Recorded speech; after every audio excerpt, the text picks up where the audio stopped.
सुप्रभात बच्चों, आशा करती हूँ आप सब लोग ठीक होंगे। आज हम पढ़ने वाले हैं एक कविता। क्या पढ़ेंगे आज हम? कविता जिसका नाम है चोरी छोड़ दी। चलिए शुरू करते हैं। एक चोर था तगड़ा सा, सबसे उसका झगड़ा था। चोरी उसका काम था, सोहन उसका नाम था। एक चोर था। कैसा था चोर? बहुत ही शक्तिशाली, तगड़ा सा था और उसका सबसे झगड़ा चलता था, वो सबसे फाइट करता था। उसका काम क्या था? चोरी करना, जो बहुत बैड हैबिट होती है। उसका काम क्या था? चोरी करना। और उसका नाम क्या था? सोहन। चोर का नाम क्या था? सोहन।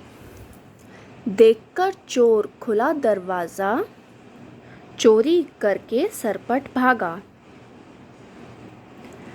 ठोकर फिर खाई बर्तन से, सुन आवाज़ सेठ था जागा।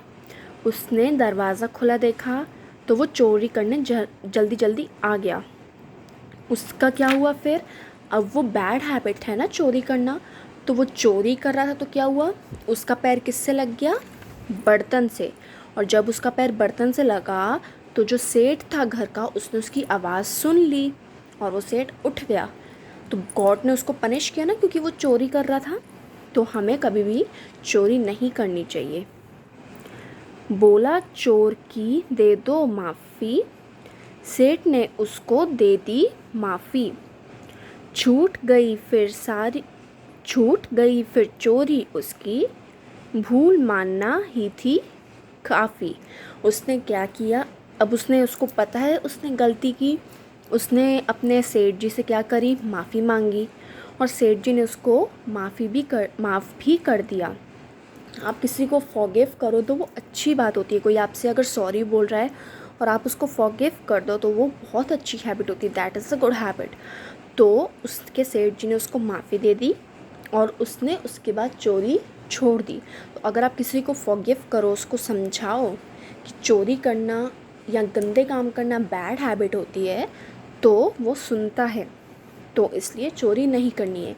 आइए अब हम एक बार कविता फिर से पढ़ें और आपको ये कविता को 2 से 3 बार या उससे ज़्यादा बार सुनना है। ये कविता को याद करना है। चलिए शुरू करते हैं। एक चोर था तगड़ा सा, सबसे उसका झगड़ा था। चोरी उसका काम था, सोहन उसका नाम था। देखकर चोर खुला दरवाज़ा, चोरी करके सरपट भागा। ठोकर फिर खाई बर्तन से, सुन आवाज़ सेठ था जागा। बोला चोर की दे दो माफ़ी, सेठ ने उसको दे दी माफ़ी। छूट गई फिर चोरी उसकी, भूल मानना ही था काफ़ी। अब आपको ये कविता बार बार सुननी है और अच्छे से लर्न करनी है। अब हम करते हैं इसका अभ्यास कार्य। चलिए शुरू करते हैं। सबसे पहले प्रश्न में ओ की मात्रा वाले शब्द पर टिक लगाना है। ओ की मात्रा वाले शब्द पर हमें टिक का निशान लगाना है। तो इसमें कौन सी मात्रा लगी है? न में ए की। क में कौन सी लगी? क में ओ की। तो इसमें क्या लगेगा? टिक।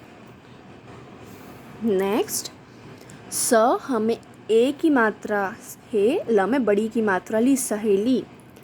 हमें ओ की मात्रा ठोकर, ठोकर तो ओ की मात्रा किस में है? इसमें। तो इसमें क्या लगेगा? टिक। नेक्स्ट क्वेश्चन, प्रश्नों के उत्तर एक शब्द में लिख कर दो। चोर कैसा था? तगड़ा। चोर कैसा था? तगड़ा। त ग ड़ में आ की मात्रा ड़ा, तगड़ा। चोर का क्या काम था? चोर का क्या काम था? चोरी करना।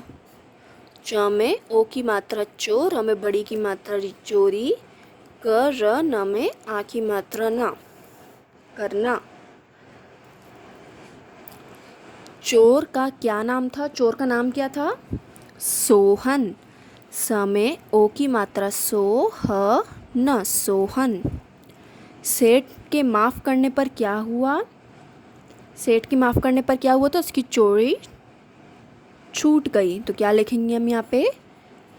च च में ओ की मात्रा चो, र में बड़ी की मात्रा री चोरी, छ में बड़े की मात्रा छूट छूट, ग ई चोरी छूट गई। अब यहाँ पे आपको जोड़कर क्या बनाने हैं शब्द। तो कोट कोट, को ना कोना, कोमल कोमल। अगला मोती मोती, मोर मोर, मोटा मोटा। अब आपको चित्र देखकर उसके नाम लिखने हैं। तो पहला चित्र किसका है, तोता, त में बड़े की मात्रा तो, त में आ की मात्रा ता, तोता। दूसरा चित्र किसका है, किसका चित्र है ये, धोबी। देखो कपड़े धो रहा है ना, तो धोबी, ध में ओ की मात्रा धो, ब में बड़ी की मात्रा भी, धोबी। और ये किसका चित्र है, गोभी, ग में ओ की मात्रा गो, भ में बड़ी की मात्रा भी, गोभी। तो आपको ये कविता लर्न करनी है, चोरी छोड़ दी, और ये अभ्यास कार्य करके मैम को इसकी फ़ोटो भेजनी है। धन्यवाद बच्चों।